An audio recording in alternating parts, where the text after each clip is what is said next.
எப்படி எலக்ட்ரிசிட்டிக்கு power house இருக்குமோ அது மாதிரி நம்ம உடம்புல ஒவ்வொரு செல்லுலேயும் மைட்டோகாண்ட்ரியான்னு இருக்குது. சயின்டிஃபிக்காக சொல்லணுன்னா ஒரு ஏடிபி போய் அங்கே உட்காந்து எனர்ஜி ப்ரொடியூஸ் பண்ணுது. நம்ம வயசானது ஒன்று என்ன ஆகுதுன்னா அவ்வளோ எனர்ஜி ப்ரொடியூஸ் பண்ணாது. ஓகே, அதை ஸ்டிமுலேட் பண்ணணும்.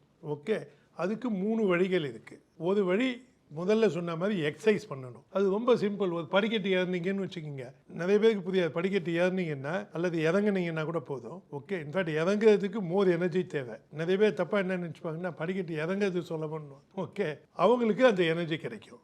ரெண்டாவது சப்ளிமெண்ட் சாப்பிட்லாம். மெக்னீஷியம், CoQ10, பி வைட்டமின், யூரோலித்தின் ஏ இருக்குது, பொமேகனேட், மாதுளம்பழம், அந்த கொட்டைகளை ஜூஸ் கூட வேண்டியதில்லை, அது சாப்பிட்லாம். மூணாவது சாப்பிட்றதுக்குன்னு ஒரு விண்டோ வச்சுக்கணும். அதாவது காலையில் நான் 8லேருந்து 5 மணி வரைக்கும் சாப்பிடுவேன், அல்லது 9லேருந்து 6 மணிக்குள்ளே சாப்பிட்றது. அதில் 2 பெனிஃபிட்டு.